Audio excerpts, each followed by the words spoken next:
اسیری سے رہائی پانے کے بعد واپس جب آئے ہیں تو دیوبند میں علماء کے ایک بڑے اجتماع سے خطاب کر کے کہی. مولانا مفتی محمد شفیع رحمت اللہ علیہ وہ خود موجود تھے اس میں. بڑے بڑے علماء مولانا حسین احمد مدنی رحمت اللہ علیہ، شبیر احمد عثمانی رحمت اللہ علیہ، مولانا اشرف علی تھانوی رحمت اللہ علیہ، مولانا انور شاہ کشمیری رحمت، بڑا مجمع. اور کہا حضرت شیخ الہند نے ہم نے تو اپنی اسیری کے 4 سالوں کے دوران جتنا غور کیا تو ہماری اس وقت کی امت کی زبوں حالی کے 2 سبب سامنے آئے. مولانا مفتی شفیع لکھتے ہیں ان کی کتاب وحدت امت کے نام سے، کہتے ہیں کہ پورا مجمع ہمہ تن گوش ہو گیا کہ یہ شیخ الشیوخ استاد العلماء عمر کے اس آخری درجے میں اس حد پر آ کر اب نیا سبق کون سا سیکھ کر آیا. تاکہ ہمیں تو اس کے 2 سبب معلوم ہوئے، ایک ہمارا قرآن کو ترک کر دینا، لفظ نوٹ کیے ترک کر دینا، اور دوسرا ہمارے آپس کے اختلافات. چنانچہ میں تو یہی فیصلہ کر کے آیا ہوں کہ اب زندگی جتنی باقی ہے 2 ہی کاموں میں لگاؤں گا. ایک تو یہ کہ ناظرہ قرآن پڑھنے کے مکتب گلی گلی کھل جائیں اور عوامی درس قرآن کے ذریعے قرآن کے پیغام اور قرآن کے حکمت سے لوگوں کو روشناس کرایا جائے. عوامی درس قرآن کا لفظ استعمال کر رہا ہے شیخ الہند، جنہیں میں 14ویں صدی کا مجدد اعظم سمجھتا ہوں. اور نمبر 2 یہ کہ آپس کے اختلافات کو حوالت دی جائے. یہ واقعہ کوٹ کر کے مفتی محمد شفیع صاحب لکھتے ہیں کہ حضرت شیخ نے جو 2 باتیں کہیں اصل میں وہ ایک ہی ہے. ہمارے باہمی اختلافات بھی تو اسی وجہ سے ہیں کہ ہم نے قرآن کو ترک کر دیا ہے. بتائیے شیخ الہند نے کیسے ترک کیا قرآن؟ مولانا مدنی نے کیسے ترک کر دیا قرآن؟ کیا مطلب اس ترک کرنے کا؟ حال تو یہ ہے کہ مولانا مدنی رحمت اللہ علیہ، حالانکہ وہ تو گرفتار نہیں ہوئے تھے، وہ تو والنٹریلی اپنے شیخ کی خدمت کے لیے گئے ہیں ساتھ، اور اس حد تک ان کی وفاداری اور ان کی خدمت گزاری کہ رمضان کا مہینہ آیا تو حضرت شیخ الہند نے حسرت کے ساتھ کہا زندگی میں یہ پہلا رمضان ہوگا کہ تراویح میں قرآن نہیں سن سکیں گے. اس لیے کہ نہ شیخ الہند حافظ تھے، نہ مولانا مدنی حافظ تھے، اور تیسرے ان کے ساتھ ایک اور تھے، ان کا میں نام بھول رہا ہوں، وہ سرحد کے پٹھانوں میں سے تھے. کوئی حافظ نہیں تھا. اب آپ غور کیجئے، استاد اور اپنے شیخ کی اس حسرت کو دور کرنے کے لیے مولانا مدنی روزانہ 1 پارہ حفظ کرتے تھے اور رات کو تراویح میں سناتے تھے. روزانہ 1 پارہ. اور یہ انہونی بات نہیں ہے. جب ساری زندگی قرآن ہی سے شغف رہا ہے تو وہ ہے تو صحیح ذہن میں، اب صرف ان کے لنکس ملانے ہیں آپس میں، اور کیا ہے.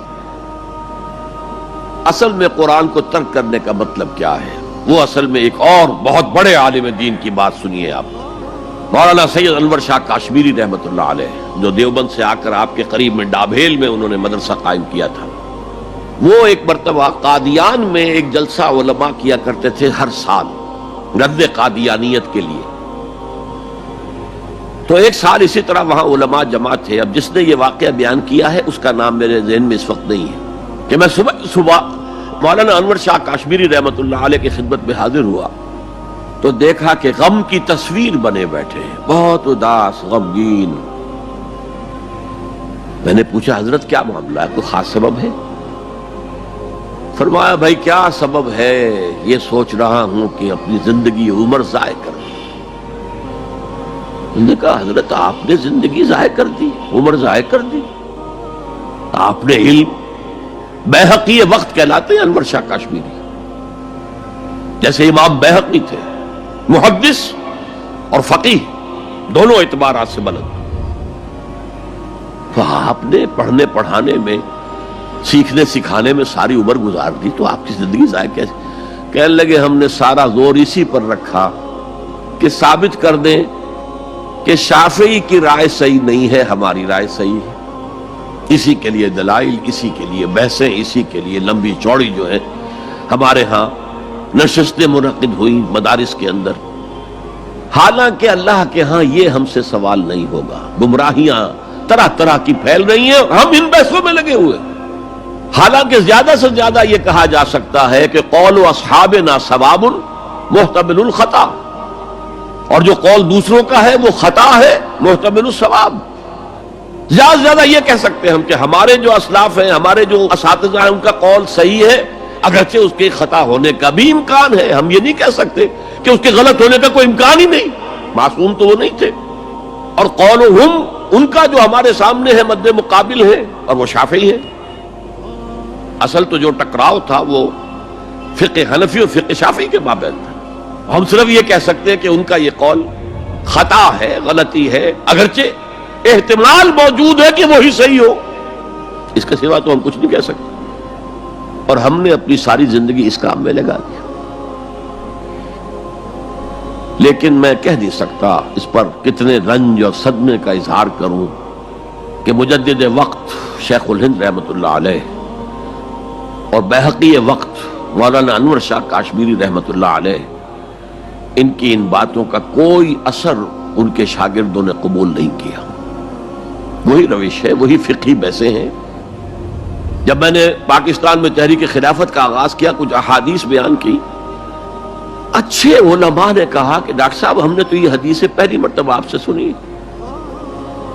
یہ حدیثیں جو ہیں یہ ہیں کتاب الملاحم میں، اشراط الساعہ، علامات القیامہ، کتاب الفتن، اور حدیث کے ان ابواب پر تو پہنچتے پہنچتے ہم ایگزاسٹ ہو چکے ہوتے ہیں، ہماری ساری بحثیں جو ہے وہ ختم، اور وقت ختم ہو جاتا ہے ان فقہی بحثوں کے اندر، یہاں تک تو ہم پہنچتے ہی نہیں۔ بہرحال دوسرا نقطہ جیسا کہ میں نے عرض کیا، پہلا اینٹیں پکاؤ، مضبوط کرو۔ یا ایھا الذین آمنوا اتقوا اللہ حق تقاتہ ولا تموتن الا وانتم مسلمون، اور دوسرا ان کو جوڑنے کے لیے قرآن کو ایز اے سیمنٹ سبسٹنس استعمال کرو۔ واعتصموا بحبل اللہ جميعا ولا تفرقوا واذکروا نعمت اللہ علیکم اذ کنتم اعداء فالف بین قلوبکم فاصبحتم بنعمتہ اخوانا وکنتم علی شفا حفرۃ من النار، تم تو تباہی آگ کے گڑھے کے کنارے تک پہنچ گئے تھے، گرا چاہتے تھے، فانقذکم منہا، تو اللہ نے اسے تمہیں نکالا ہے۔ کذالک یبین اللہ لکم آیاتہ لعلکم تہتدون، اسی طرح اللہ تعالیٰ تمہارے لیے اپنی آیات کی تبیین کر رہا ہے، وضاحت کر رہا ہے، تاکہ تم ہدایت حاصل کر سکو۔